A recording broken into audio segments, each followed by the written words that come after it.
বন্ধুরা, শাশুড়ি বৌমার কিচেনে আপনাদেরকে স্বাগত জানাই। আজকে আপনাদের সাথে একটা নিরামিষ রেসিপি শেয়ার করব। ঝিঙা আলু দিয়ে বড়ি দিয়ে একটা তরকারি। দেখুন আমি কি কি নিয়েছি। প্রথমে লম্বা লম্বা করে আলু কেটে নিয়েছি, ঝিঙা কেটে নিয়েছি, লাল বাদাম খালি কড়াইতে ভেজে নিয়েছি, নারকেল নিয়েছি আর কালাই ডালের বড়ি নিয়েছি। এখন কালাই ডালের বড়িগুলো আমি ভেজে নেব। কড়াই গরম করে সর্ষের তেল দিয়ে দিলাম।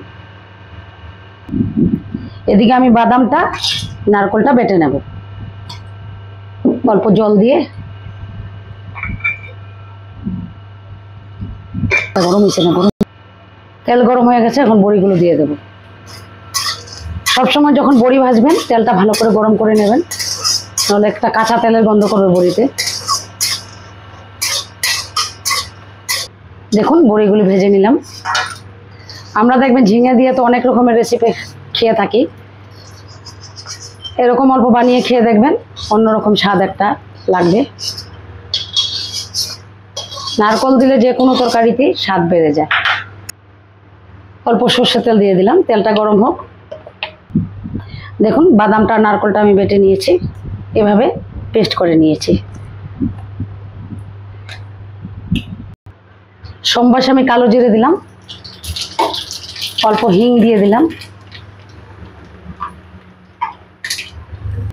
প্রথমে আমি আলুগুলোকে দেব, আলুগুলো অল্প ভেজে নেব, তারপরে ঝিঙেটা দেব।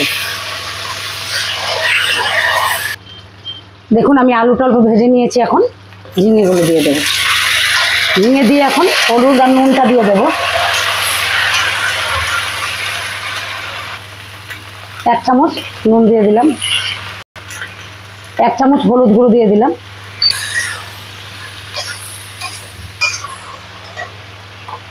এখন আমি এখানে আদা জিরে ধনে বাটাটা দিয়ে দিলাম, 2 চামচ পরিমাণে দিয়ে দিলাম। 7 চামচ লাল লঙ্কা গুঁড়োটা দিয়ে দিলাম। এই তরকারিটা অল্প মিষ্টি মিষ্টি হবে, তাই লঙ্কা গুঁড়োটা কম দিলাম।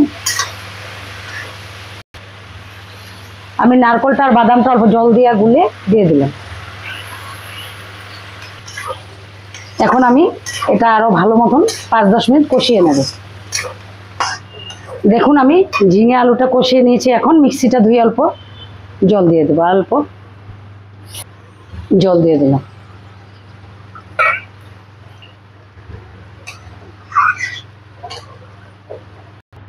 দেখুন ঝোলটা ফুটার পর আমি এখন বড়িগুলো দিয়ে দেব। আপনারা এভাবে বাড়িতে বানিয়ে খেয়ে দেখবেন, দারুণ লাগে। দেখুন আমার তরকারিটা রেডি। এখন আমি অল্প গরম মশলা ঘি দিয়ে নামিয়ে নেব। গরম মশলা দিয়ে দিলাম।